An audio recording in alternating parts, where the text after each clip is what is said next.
یہ کہتے ہیں کہ نماز میں یاد آیا کہ جیب میں ایک ناپاک رومال یا کپڑا وغیرہ ہے، تو اگر ہم فوراً آرام سے نکال کے اس کو پھینک دیں تو نماز ہو جائے گی کہ نہیں؟ دیکھیں، یہ بظاہر سوال بہت چھوٹا ہے لیکن تفصیل طلب ہے۔ اگر اس میں کوئی نجاست لگی ہوئی ہے تو کتنی مقدار کی یہ دیکھنا ہوگا۔ جیسے آپ پہلے یہ سمجھ لیں کہ یہ آپ کی ہتھیلی ہے نا، اس کے اوپر اگر نجاست، یہ پانی آپ گرائیں، جتنا پانی یہاں ہتھیلی میں بھر کے ٹپکنے لگے رک جائیں، اب یہ جتنا یہ پانی ہے نا، یہ 1 درہم کی مقدار کہلاتی ہے شرعی لحاظ سے۔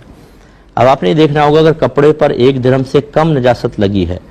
تو پھر تو آپ کی نماز ہو جائے گی، کنٹینیو بھی رکھیں تو ہو جائے گی،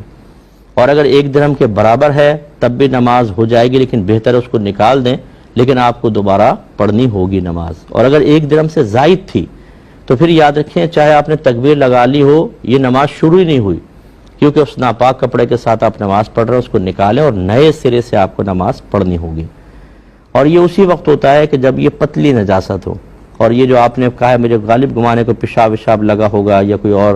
لیکوڈ ہوگی، اگر گاڑی نجاست ہوتی جیسے گوبر وغیرہ تو اس میں تو پھر یہ وزن دیکھا جاتا ہے 4.5 ماشا کا وزن، 4.5 ماشا اتنا سا اگر ہو تو لیکن وہ میرے خیال میں رومال میں تو نہیں لگے گا، یہ لیکوڈ ہی ہوگی، کوئی بچے کی الٹی وغیرہ ہوتی ہے یا اور مادہ منویہ یا کوئی پیشاب وغیرہ اس پہ لگا ہے تو وہ یہی ہے جو ہم نے آپ کو بتایا۔ 1 درہم سے کم ہے تو نماز ہو جائے گی، 1 درہم کے برابر ہے اس کو نکالیں اور نماز ہو گئی، لیکن اس کو لوٹانا واجب۔ 1 درہم سے زائد تھی تو نماز شروع ہی نہیں ہوئی، نکال کے نئے سرے سے ہی تکبیر لگانی ہوگی۔